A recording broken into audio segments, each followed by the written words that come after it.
Corre intro.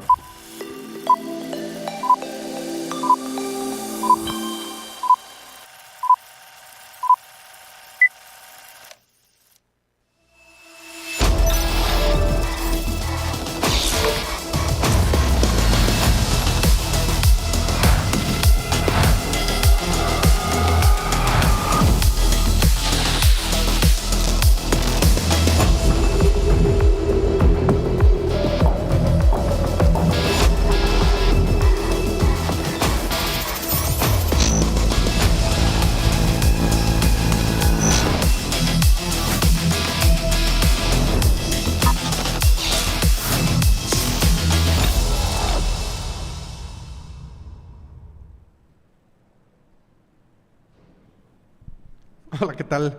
Buenas tardes. Estamos aquí muy contentos de estar con ustedes desde la ciudad de Guadalajara, Jalisco, desde la sede aquí de Ciudad Creativa Digital.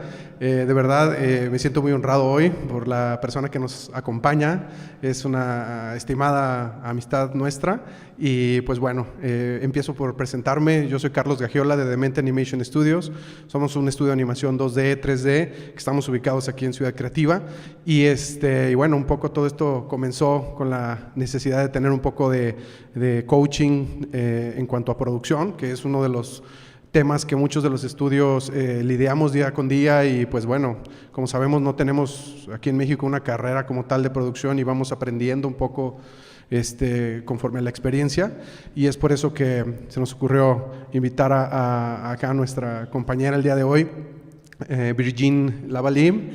Ella es productora de animación, tiene muchísima experiencia en ello y es embajadora del wellness y cofundadora de The Happy Producers, que ella viene hoy como esta compañía a platicarnos un poquito sobre cómo producir sanamente en los estudios, ¿no? Entonces, pues le damos la bienvenida a Virginie, le cedo la palabra y somos todo oídos.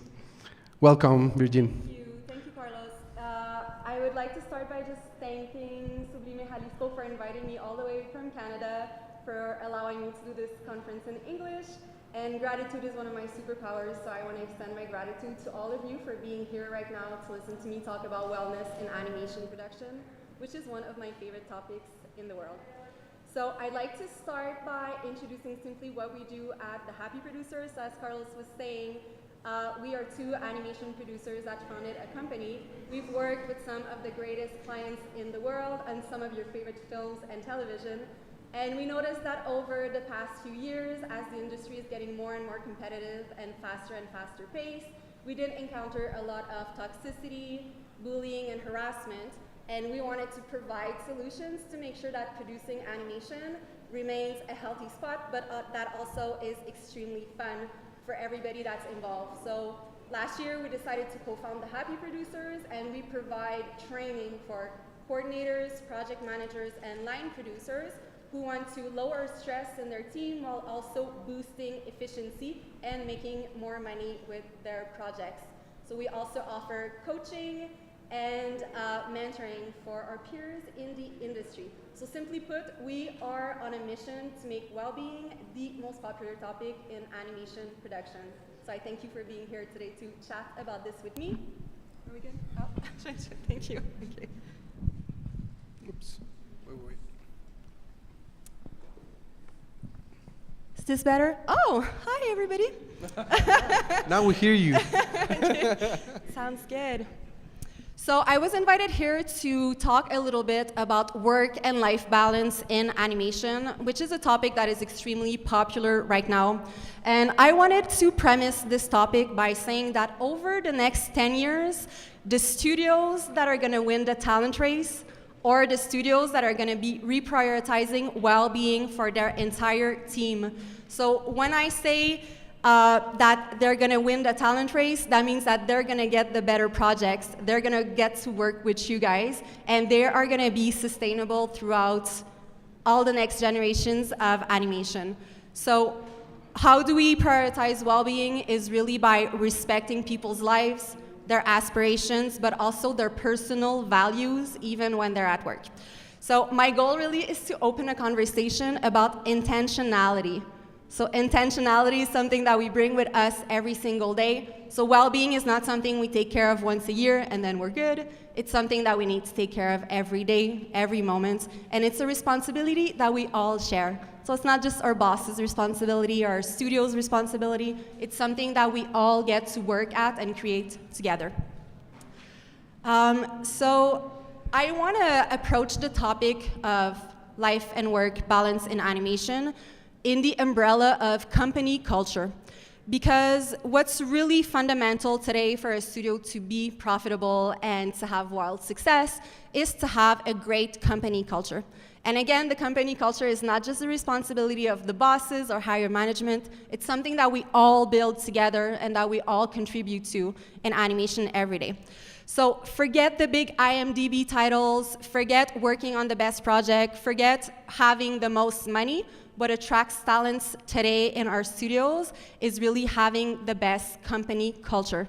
So that should be our #1 priority when it comes to what we do at the studio every day. So I want to tell you a little story about myself that I told Carlos earlier, but it was in 2015, 2014, I got to work on my favorite show in the whole world. And I won't name this show out of respect, but you all love this show as well, and you all watch it on Sunday nights.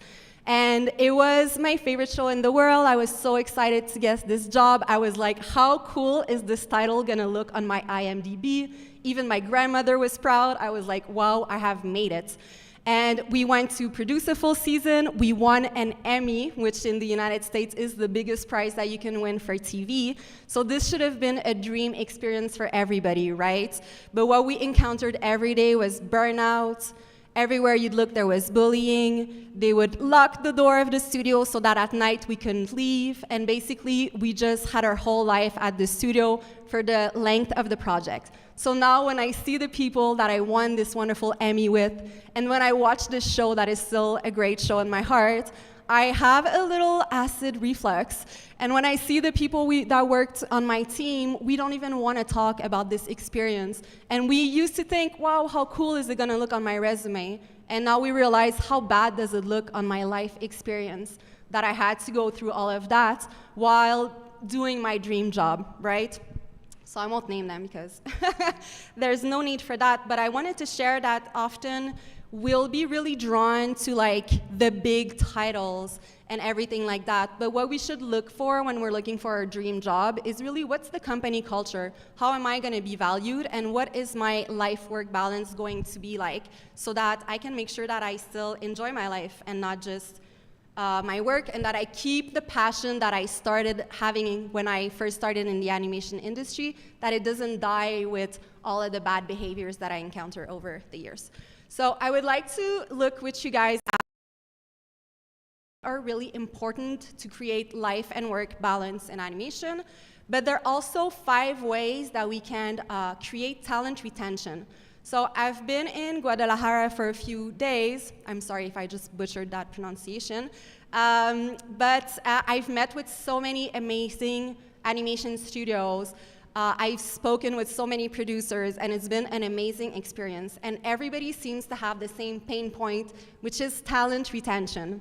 So of course, this is something that might be a pain point here, but I have to say worldwide, this is really the most problematic occurrence in animation production, is that our talents have choices. If we don't treat them well, they're gonna go across the street, make more money, and get potentially treated better. So I wanted to look at what are 5 ways we can promote life and work balance, but also how can we make that an angle where the goal is to keep our talents here in Mexico or keep our talents in Montreal for my case. So there are, yes, so are we seeing, okay, sorry. So recent human resources surveys demonstrate that the thing that our talents want is really flexibility.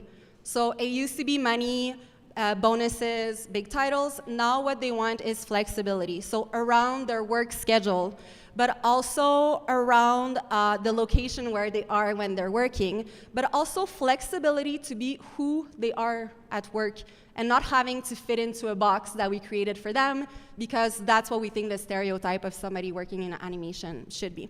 So I think that that's something that's super important. So of course we can't force anybody to stay at our studio, but we can make it like heartbreaking for them to leave. We can make it so that they love it so much, they want to work with us more than they want to work with anybody else. So that's what we want to build together, right? So I think that's what you're building at DEMENTE as well.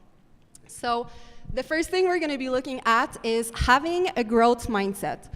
So what is mindset? So that's the set of beliefs that shape who we are and what we do. So my mindset is my attitude and my behavior. And scientifically, really, there are two types of mindset. I'm just going to make sure I'm following up. So before we go into this, we're going to reframe our mindset around work-life balance. So work-life balance got canceled. It doesn't exist. That's not a thing. It's about life-work integration nowadays. So it's not a balance. They're not both as important. Your life is more important than your work. But you can create a life and you can create a workplace that both speak to each other and where they can be equally important and fulfilling for you as an animator. It's important to mention when we talk about mindset. So the mindset is our set of belief that shape who we are and what we do. And we focus a lot at the animation studio about what we do, the tasks that we accomplish, what's the art that we're doing, how are we creating that art, what's the software we're using. But really, that's 20% of the equation. What we do every day, that's 20% of the equation. 80% of the equation is who we are while we're doing these tasks. So am I screaming while I'm doing this task? Am I stressing other people while I'm doing this task? Am I having a bullying attitude while I'm doing this task? If I'm doing my task great, it doesn't matter. What matters is who I'm being while I'm accomplishing the things that I got hired to do at the studio. So scientifically, you'll see that I love science. There are two types of mindset, and it was Dr. Carol Dweck, so if you're interested in mindset, that first discovered that there are two types of mindset. There's the fixed mindset, where I'm born this way, that's how it is. And then there's a growth mindset, where I could learn anything and become good at anything that I want. So what's important to mention about the animation industry is that there are things in the industry that are this way by design. So we're not trying with our life-work balance chat to change the animation industry.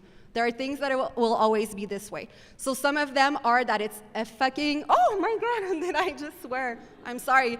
Oh God, it's a very competitive, I'm flustered. It's a very competitive industry. So that's something that we're always gonna have to manage. It's competitive, we're competing with ourselves, we're competing with other studios. I'm like, what did just happen? I'm just gonna continue. Okay. It's also an industry in which we're always pivoting. So we try something, it doesn't work, we pivot. We try something else, whoops, that didn't work neither, we pivot. So we're always iterating on what we're doing, but on the way that we're doing things. So it's very, very fast paced. It's not like we learned a way to do animation and, oh, that's how it is, now we're good to go. We're always learning and iterating on the way that we're doing.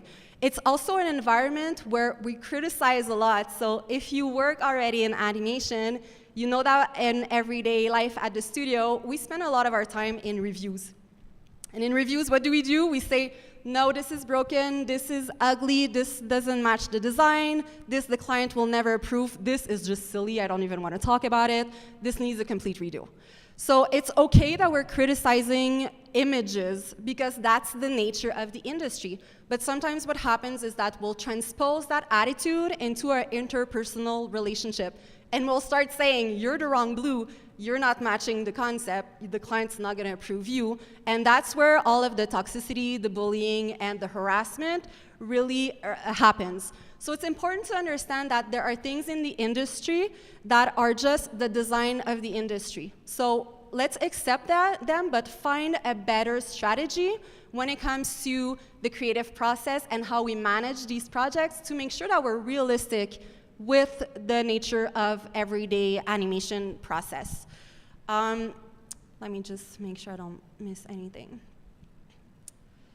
So one thing that I think is super important to mention, and when I'm in Canada, I will say the animation industry is really young. It's not even 100 years old. I think here in Mexico, I met Fernando de Fuentes from Anima. I believe he's one of the first animation studios in Mexico, and we just celebrated his 20th anniversary. So let's assume the Mexican animation industry is 20 years old. Why are we acting like there are some status quos? Or why are we pretending like, no, it's always been this way? No, but the client screams and then we scream and that's how it's always been. Yeah, for the past 20 years. But if we make animation for another 400 years, are we gonna carry the mistakes that we've made in the past with us? Or are we gonna break the status quo and say, let's find a better way to create this animation where we have more fun and where our well-being is really the #1 priority? So I think that's super important to mention. Like, there's an impression in the industry, and I want to get back to the fixed mindset. So 2 of the fixed mindsets I wanted to address as examples. The first one is that being nice is a weakness. So, right, if they scream, you scream. If they bully, we bully. Maybe, but maybe also if you have positive leadership in the face of somebody screaming at you, maybe you can have positive impacts. And positive impacts really turn into positive profits, and we all love to make money with this industry. So it's important sometimes to not have a fixed mindset and get into the other person's game, but say, oh, I'm actually gonna lead by example and do something that's more aligned with my own values. The second mindset is the only way to get a promotion is to work long hours and to always be on call. So I've been a victim of that one. I spent my whole 30s working 60 hours a day, 60 hours a week, sorry, and thinking, I'm gonna get the promotion, I'm gonna be better than the other person. And you know, that meant that I was always at the end of my email. You could email me during the night, I would answer you. My client could call me Saturday at 9:30 when I was with my family, and I would answer. And I was like, wow, look at me being cooler than everybody else and being more hard worker than everybody else, right? But then I got the promotion, and what happened? I worked more, and my client was calling me at midnight all of a sudden, and now I wasn't answering emails in the night for 1 client, I was answering emails in the night for 5 clients, right? So it's really important that the standard that we set for ourselves every day is only gonna get like more difficult and complicated. So if we start our career saying, I'm gonna work more, I'm gonna always be on call, then that's a standard that we're setting that we might get stuck in. So we have to be careful to like set healthy boundaries as we begin so that we're not creating our own jail in the end, because we are responsible for a lot of our life and work balance. So the mindset reframe we wanna do when it comes to this one is that efficiency and ingenuity is my secret powers, one of my secret powers. So let's be more efficient and do things better so that we don't have to work as long. Let's find ways to communicate that doesn't involve me being at the end of my emails during the night, right? So that's mindset. The second topic I wanted to approach about work and life and work integration is personal and professional growth. So that means your evolution over your whole career. So you go to school to get your dream job in animation, and then you get your dream job. So was school the last time that you were getting training? Or are you gonna continue like getting training your whole career?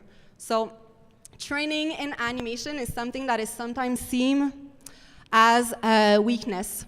But if we look at the people that we admire the most, so here I'm using the Chivas de Guadalajara football team as an example. So do we think that they waited till they won a championship and got a sponsor and got the best players before they started training or coaching? Or did the football team coach and train their players every single day with a lot of intentionality in order to become the best, then win the championship, then get the sponsor, make montón de plata, and get like super famous, right? So this is the same kind of attitude that we need to adopt in animation. We don't just train once and then we're good for 30 years. We need to always be continuing to train and grow.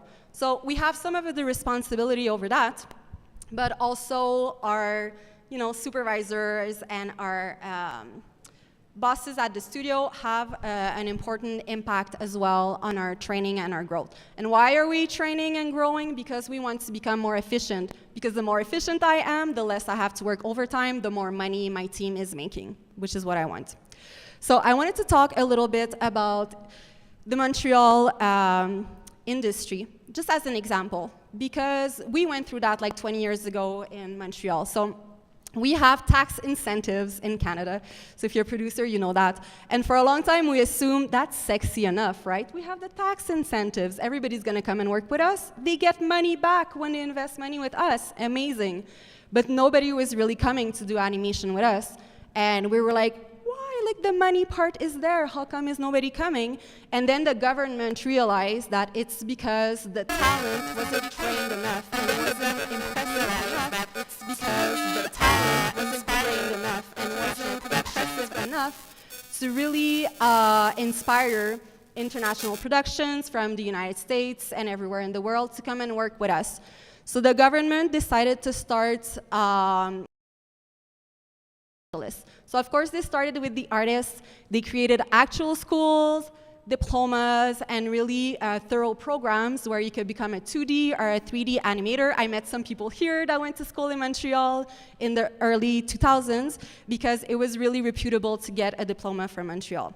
But it didn't just happen, like the animators had to have the opportunity to get this training.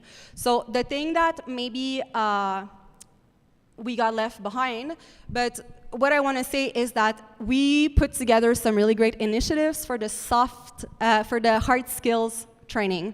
So when we're talking about hard skills, we mean like softwares, tools, pipelines, engineering, right? So we're amazing with Maya. We do so good in ShotGrid.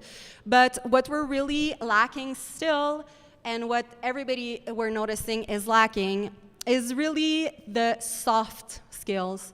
So the human skills that we need in order to work as a team. So who are we in animation without our team? Like, without you guys, I'm not animating anything. Without me, you don't have the client. So like, we really need each other. That's super important. So what we realized is that we needed more training for soft skills, and it's when we started investing in that then the clients started to come massively. And today, Montreal is one of the greatest hubs for animation in the world, and our costs are not low. Even with tax credits, I mean, it's not more advantageous financially. And yet the partners come and work with us. Why? Because we make their job easy. Because our artists are super efficient. They have a beautiful attitude. Their mindset is a fun mindset to work with. So no client is going to want to come and work with people that scream, cry, or are stressed out. So it's really important nowadays that we also train the soft skills. So some of the soft skills that we should be training are creating healthy social dynamics at work, so how we're being between each other. Communicating efficiently with international partners. So I know a lot of Mexican studios are working with partners around the world. My favorite clients currently are in Jakarta. From Montreal to them, we have a 13-hour time difference. So can I talk to them every day? I can't talk to them every day. It's just not healthy for me to be up at 10 at night to talk to them. So what I need to do in order to be able to serve the international community is to have better processes and to have systems when it comes to communication so that they don't need me to be at the end of the phone to know that the project is going great, that the team spirit is good, and that their delivery is going to come as intended on Friday. And we're going to over-deliver because we just think that that's more fun. We also need to train how to manage our stress. So we all have anxiety, we all have stress, and there's this thing about stress management that it's about managing other people's stress. It's not. It's about managing your own stress. Your stress belongs to you. I can lead by example and give you tools to manage it, but I can't manage it for you. It's very disempowering for me to do that. So how do we manage our stress in an industry that's effing competitive and that's very fastly pivoting, and where things are always changing and where there's a lot of ego, if we're just being honest? How do we create boundaries around life and work integration, right? So if you work at a studio where they say, no, actually, I would like you to answer your emails in your sleep, how can I communicate healthy boundaries, saying, actually, for me, this is not going to be healthy, so I will be choosing to opt out of that, right? There's a way to communicate these things, but what about if we were taught them at school, or if we were trained for them instead of just like reacting how we think we're expected to react in this situation, which most of the time we end up saying like, okay, I'll take my emails in the night if that means that I get your acceptance at work, right? I think also like managing client expectations is something that we need to learn how to work, but also building trust, how to strategize, and simply put, how to make our clients' life easier. So I think training is super important, and I want to say something like, I'm acting like we're really close and we've known each other for a long time, but at The Happy Producer, in the last year alone, we've invested $35,000 in our own training. There's two of us, my partner and I. And this is about 17% of all of our budget in the company that we're using to train ourselves in order to be able to serve our community. So we're not spending like 1% or 2%. So if your studio, you're asking for a $50 training and they're like, no, that's like too expensive, that's an investment, right? That's money that comes back to them. So we need to normalize the fact that training is an investment. So I'm telling you this because I hope it shocks you a little bit that we spend $35,000 on training, but I also hope that it inspires you and that it's empowering for you to know that this is something that is possible to be invested in our own growth. A lot of what we're learning in the training that we're taking is really self-awareness and emotional intelligence. So it's not even like business training. We're just learning how to manage communication better with our team, how to have active listening skills, and etc. So we shouldn't be scared to invest in training, especially since a lot of training these days is really cost-effective. So I just wanted to share that. So of course, there's a lot of benefits to training. As we're seeing, it's empowering, it's motivating for sure, it boosts self-esteem. It's great for team building if you're doing training together and you can exchange some of your experience. It helps you gain years of experience in a few weeks. So if you love a good quantum leap, training really allows you to quantum leap. And it helps you create like psychological safety at work, which is what is psychological safety? That means that you're allowed to be yourself, you're treated with respect, you're allowed to have boundaries, and you feel good when you're at work. Also, yes, training is going to make you more efficient. If you're more efficient, you're working less hours. I hate overtime personally myself. I'm way allergic to it. So that's what we're trying to avoid at all costs. Human resources surveys also show that if you have the possibility for advancement at your studio, so if you know that you can get a promotion, if you know that you could learn a new skill, let's say you're a modeler, but you're also interested in VFX and your company owner is willing to invest in you learning VFX, then that's amazing for retention because people want to stay at places where they could grow and where they can improve and when there could be an evolution where they're not always stuck like doing the same thing. The third aspect that I wanted to talk about when it comes to life and work balance is authenticity. Because I want to reframe one of the mindsets that we have around who we are in the animation industry. And I get pitched by a lot of studios like weekly, and I hear so many times, like at least once a month, somebody tells me, we want to be the next Pixar. We're going to be Madrid's Pixar. We're going to be Romania's Pixar. We're going to be French Canada's Pixar. And it's like, guess what? Pixar is already doing Pixar. We don't need another Pixar. We need you to bring your own unique value to the forefront. That's what I want. I want you. Nobody else is you. That's your superpower. And we want to capitalize in Mexico on the cultural advantage, like one of the deepest, richest, most flavorful culture that there is in the world. So you don't want to be like anybody in the United States. You want to be your own specific, like unique, cool self, because there's only one of you. And that's really a superpower. We're currently in a culture of identity. It's never been more popular to be you than it is currently. It's never been more profitable to be you than it is currently. And how do I know that? Well, people make a living on Instagram just being themselves. People make a living on TikTok just being themselves. So nowadays, identity is something that is extremely fluid, and that's really a superpower that I want to invite you to embrace. And you want to work at a place where you can be yourself. and where your unicity is something that is being capitalized. You have this unique skills, awesome, let's use them to be more efficient and make more money. Oh, you have this really unique interest, awesome, let's use it so that we're different from the next studio, right? So let's not be Pixar. Pixar is already being Pixar. Like, I could have dressed like a stereotype of a French-Canadian producer today, like worn a little blazer and glasses and have been like really stressed out. But I don't do that. I capitalize on my own personality, because when I leave here, you're gonna say like, oh, remember that crazy French-Canadian girl that had a funky accent and like wore this colorful onesie? That's how, like, that's Virginie. There's only one Virginie. Like, if that's what you're looking for, you're doing your film with me. If you're looking for a stressed out blazer producer, you're doing a film with them. But it's really important to capitalize on that. And especially like when it comes to work-life balance, we want to know like, how is my unicity going to help me have a better balance? How can I be myself and make that like a superpower at work? So how do you determine what makes you unique? And if you're looking at it from a talent retention point of view, let's say, why would somebody like work at your studio and not another studio? Or why would somebody hire you and not somebody else? So here are some of the questions we can ask ourselves. So the first one is, what do I have to offer that no one else has to offer?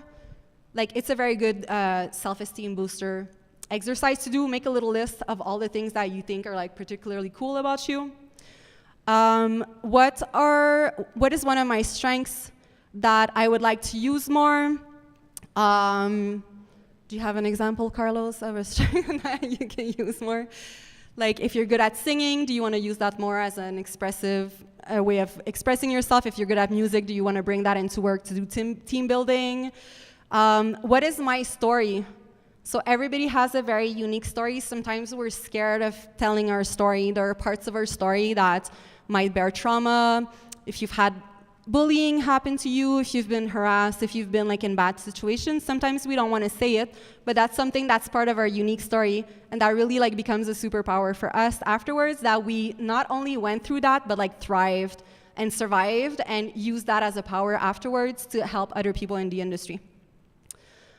We can also ask ourselves, like, what's my ideal boss? Or like, if I'm the boss, what's my ideal client? So like, let's magnetize the people we want to work with, and let's not take the client we don't like, or let's not work for the boss that we already know is not going to be a good boss for ourselves. If you go work for somebody you already know you're not going to like, do you think your life and work balance is really going to be great, right? So chances are it's not going to be amazing. I want to invite you to think about as well, like, where do you want yourself or your studio to be in 5 years? So where is that, and how every day with intentionality can you prioritize that in your balance, whether it's at work or in your life? What are you doing in your life and in your work every day to become that person that you want to be in 5 years, or the studio that you want to be in 5 years? And then, how do I want to impact future generation? That's a good one, right? So what do I want my legacy to be? So I don't have to say my mission is making well-being the most popular topic in animation. Like, I could just produce film, bring the money home, you know, go ski on the weekend, eat maple syrup. But I want my legacy to be a positive impact on my industry. I want the women in my industry not to have to go through harassment. I want the people in my industry not to get bullied. I want us to have fun when we're producing films. So that's the impact that I want to have. The fourth topic that I wanted to address when it comes to life and work integration, and that's a big one. I talk about this in all of my courses, but it's trust. So the mindset that we want to reframe is, we have client issues, we have recruitment issues, we have talent retention issues, we have sales issues, and actually, according to organizational behavior science, all the issues that we have within our team are always stemming from trust issues. So let's reframe our thinking, and when we have a problem, let's think, oh, we have a trust issue. Let's work on our human skills so that we can resolve that trust issue. So the thing is that you're really the hero of your life and work integration. Like, it really starts with you, right? Nobody can make you do something that you don't want to do. Nobody can set a standard for yourself that you disagree with. So with trust, it's the same thing. We want to trust in ourselves, in the person that we're going to be in the animation industry. We also want to trust our boss. We want to trust our clients. We want to trust our colleagues. 10 minutos restantes, 10 minutes left. Gracias. So if there's micromanaging in your team, if there's screaming in your team, if there's bullying in your team, you have a trust issue. So there are 8 pillars that we use to build trust. I wanted to look at them together. So the first pillar of trust is clarity. So people trust what is clear, they distrust what is unclear. So is the mission of your company clear for you? Is your task description clear for you? Is your position in the team clear for you? Are the goals we're trying to achieve together this week, are they clear for you, right? Is the strategy clear for you? So clarity is the first thing we try to build when we want to boost trust. The second thing is consistency. So consistency is doing little things repeatedly over time. And that's the thing that builds reputation as well. And you'll notice the industry, the animation industry, is a small industry, and you only have one reputation. So you want to make sure that the way that you're building your reputation is really in accordance with your own life values, because it's going to follow you your whole life. So consistency also means, like, do I prioritize well-being once in the year? Do I prioritize well-being every day? Am I nice to my team once? Am I nice to my team every day, right? Do I prioritize myself and my health every day, or do I do it once a year? So we want to have consistency. Compassion is the third pillar that helps us build trust. So compassion is really caring beyond ourselves. So having a mission. So it could be you that you have a mission in the animation industry. My mission is to make well-being the most popular topic in animation. But it can also be your company's mission. So you can ask, what's the company's mission? What are we building together? Having a really clear message is something that's like super important in choosing a studio rather than another. It's also going to help you when maybe you need to overstep boundaries when it comes to your life and work integration, when you need to work longer hours or do things that you're not accustomed to do usually. It's going to help you like a radar to know, oh, well, this is in accordance to our mission, and it's going to help us accomplish our mission, so I'm more motivated to do it than if it's contrary to our mission. Maybe I don't want to like sacrifice my life and put overtime in this, because then it's really not getting anybody anywhere. So having a mission, and we're gonna look at this in the 5th point, which we're coming up to. Character is the 4th pillar of trust. This one is hard. Character is doing what's right rather than what is easy. So having character means, you know, showing up to work every day, even if maybe you're hungover because you had a mezcal mixer the day before. It means that if it's not okay for you to have a client call you at 9 a.m., that you're able to set a boundary. It means that maybe if somebody's pissing you off at work, it's easier to scream at them, but it's wrong to scream at them. So you're going to do the right thing, and you're going to address it coolly with them and practice listening skills where you're going to ask questions.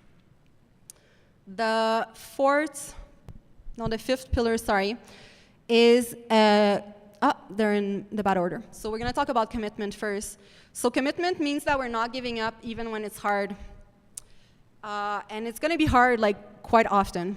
So when, you know, you might not love it as much as you expected at the studio, do you just rage quit and go work at the studio across the street and hope that the problem is not there over there? Or do you address it to see if maybe you can create the change that you want to see? Commitment means being punctual, showing up on time, going to the meeting when you have a meeting, delivering to your client what you promised you were going to deliver them. Then we have connection and collaboration. So connection and collaboration is also the #1 motivator in creative industries.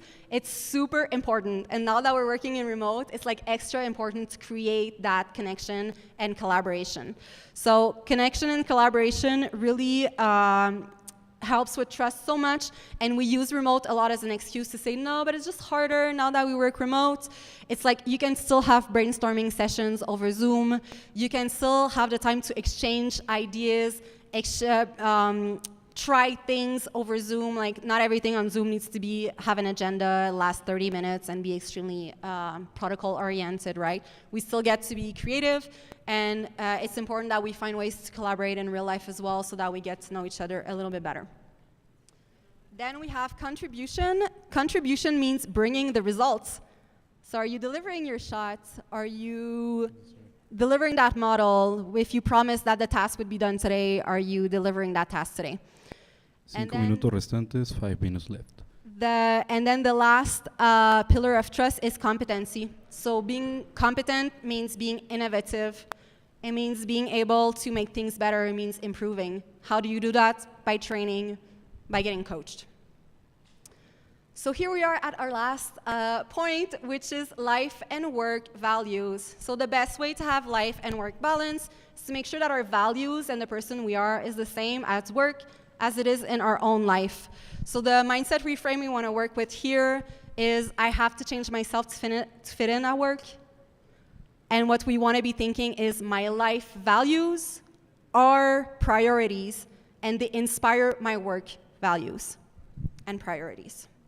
So this is where the mission is extra important. So this is where we decide what are our values. So as a team, as a company, but also as an industry, like always remember that everything we do as a whole, like the animation industry is worldwide, and the things that we do impact everybody. So it's not just like your values, but also try to think about your boss's values, your client's values, like they're important as well. But no, like be very clear about what is your biggest vision around your practice of animation. So I have 4 aspects that I want to inspire you to look at what your values are. So, and this is a coaching exercise that I did with Coach Richie Norton, a very cool dude. So the first one is, what's my personal value? So what do you want to accomplish when you're going to be in the last moments of your life? What do you want to say, like, oh, this is the thing, I'm so glad I did this, you know? Is it having a family? Is it learning an instrument? Was it running a marathon? Was it saving people, having an impact? So there's a personal value that should really be your guiding light in the choices that you make. Then there's the people value. That's the one most important person in your life. So if you have a value, so that's who's the one most important person in your life. So if you have a family, probably it's your spouse, because if you and your spouse are good, then your kids are good, and then the extended family are good. The most important for us. So have a clear idea of who that is for you. Then what are your professional values? So what do you want to accomplish in your careers? Do you want to be the best animator? Do you want to win an Oscar? Do you want to make well-being the most popular topic? Do you want to give speeches across the world? Like, what's your professional mission? And then what is your play mission? So the play is really the life experience. So what is the one thing you absolutely want to experience in life? And how are you going to make your career cater to that dream? So my dream is to move to Hawaii. I love Hawaii. I want to buy a house in Hawaii. Like, I live in Canada. I'm cold all the time. I want to live in Hawaii. There are no animation studios in Hawaii. So I can't just like apply to a job and become a producer there. So I need to make my career choices fit that dream. So I have to be a bit more creative and work with clients that I match with studios instead of just working with a studio. So all that to say, like, have a bigger dream that's really going to help you make those choices when it comes to life, but also work. I just want to finish by saying that, like, who's responsible for our life and work integration? It's really everybody. Somebody was asking me that just before when we came in, right, Carlos? Like, whose job do you think it is? Newsflash, like, it's all of our jobs. So if you're the boss and you're hoping I'm going to say, oh, it's the employee's job, and if you're an employee and you're like, no, this is my boss's job, it's not. Like, we all get to every day be intentional about the choices we make so that we can build the animation industry of our dreams and that our everyday life can be pleasant at work. Are we good? Yeah. So I just had a little recap. So the 5 things that we looked at for the life and work balance: having a growth mindset, professional and personal evolution, so that's training, authenticity, trust, and then life and work values. So, sorry, I'm just trying to follow the follow the slides. Did you want to say something? No, go ahead. So I just wanted to finish by giving you a little overview of the training that we give at the Happy Producers. And my goal is not just that you buy training with the happy producers. My goal is that you're inspired to train and coach yourself no matter where you get the training. All training is good. When I co-founded the Happy Producer, my goal is that everybody copies us. I want everybody to start their own training company so that we have so many options of training that we're always learning and growing instead of looking around like, where do I find soft skill training? Nowhere. So we currently offer 3 different courses, and again, it's for coordinators, project managers, and line producers mainly. We work with team leads and supervisors as well. So we have the Mindset Booster that's all about your mindset. So what's your attitude when you're at work? Who's the person that you want to be when you're leading your team, when you're managing your clients, when you're dealing with your artists every day? We have another course that's the boot camp. That is really our biggest course, where we look at every single thing that a coordinator, project manager, and line producer does every day. So writing emails, conducting meetings, managing the chat, managing expectation, handling emergencies, delivering stuff. So we have 32 animation-specific topics that we cover to look at how can we have a better process so that we can lower stress, have more efficiency, and work less hours. We also document all of our processes in this course because we want to make sure that our training works for us when we're sleeping. So when we're onboarding a new teammate, we can just give them our prod encyclopedia and they have all the information about our processes so that our processes are streamlined across the team. And then our last course is project planning for well-being. So this is a course about the project schedule. We did a focus group with industry professionals in Canada, and they told, everybody said, we're so stressed, we're so stressed, we're so stressed. And we're like, okay, what's stressing you out? And really, everybody was blaming the production schedule. I hate the production schedule. I open it in the morning, I go like, ugh, it's always changing, the client's never happy, I'm always updating the schedule, like, I hate this schedule. And really, our schedule can be our best friend. It's such an important tool. So by just reframing our mindset and just looking at very specific processes and strategies with the planning, we teach you how can you prioritize well-being while having no overtime and over-deliver on all of your promises that you have with the clients. So you keep like giving me the tender eyes. So Carlos, did you want to add anything? No, to be honest, I just want to say thank you, Virginie. I also want to say special thanks to my good friend Luis Felipe. Yes. He couldn't join us today, this time, but I'm sure he's going to be here on the next time. And also, I want to thank, before moving to Q&As, I would love to thank quisiera, pues lo voy a hacer en español, quisiera agradecer al gobierno de Jalisco, a Ciudad Creativa Digital obviamente, a la Agencia para el Desarrollo de las Industrias Creativas y Digitales de Jalisco y a la Asociación Jalisciense de Industrias Creativas. Igual agradecer a todos ustedes por estar con nosotros hoy aquí, por acompañarnos y pues ahora sí que ha sido enorme tu colaboración y ha sido una información de muchísima utilidad para nosotros los estudios y pues me encantaría también pasar a preguntas y respuestas y pues aprovechemos que está aquí Virginie para cualquier duda que tengamos, ¿no? ¿Quién se anima? Hay una pregunta.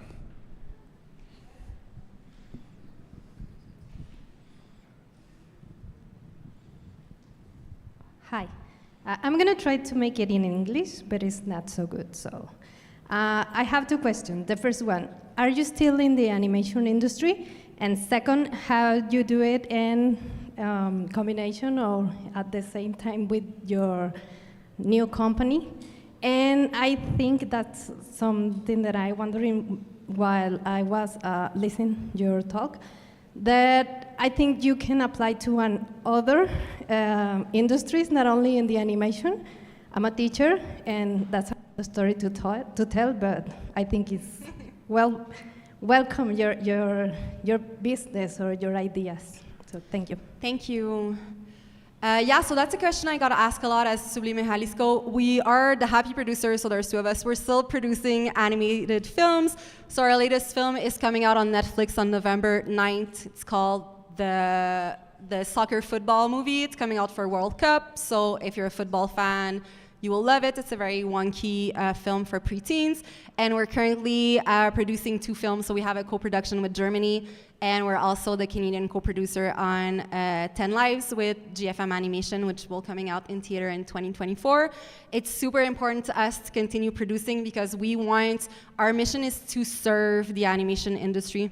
So we want the content and what we teach to be really relevant and really current, and not like what we think should be taught, but what's really like what we're applying every day in our own production. We test a lot of stuff in our own productions, and we only work with partners now that have an aligned mindset.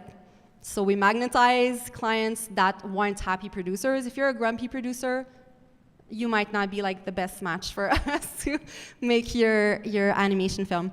And I really appreciate what you're saying, that it does pertain to other industries as well. I take that as a compliment, and I think that's totally true. Like, we need to talk more about human skills at large. The reason why we really wanted to niche in the animation industry is that we were just facing a lot of like very specific challenges when it came to bullying in our teams and toxicity coming from many different sources.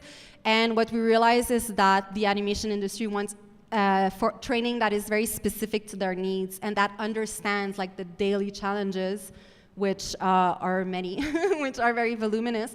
So that's why we decided for now to be very centric to the animation industry. But it is one of my dreams one day that this can work for all creative project management, because it's really about healthy project management.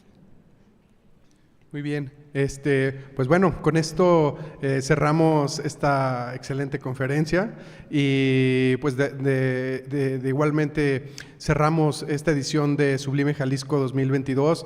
Esperamos que haya sido todo esto de su agrado y de gran utilidad. Para nosotros los estudios definitivamente lo fue, y pues queremos agradecer habernos acompañado en esta edición, y pues esperemos que sigamos viéndonos pronto y gracias a todos por venir, por estar aquí. Buenas tardes. Thank you.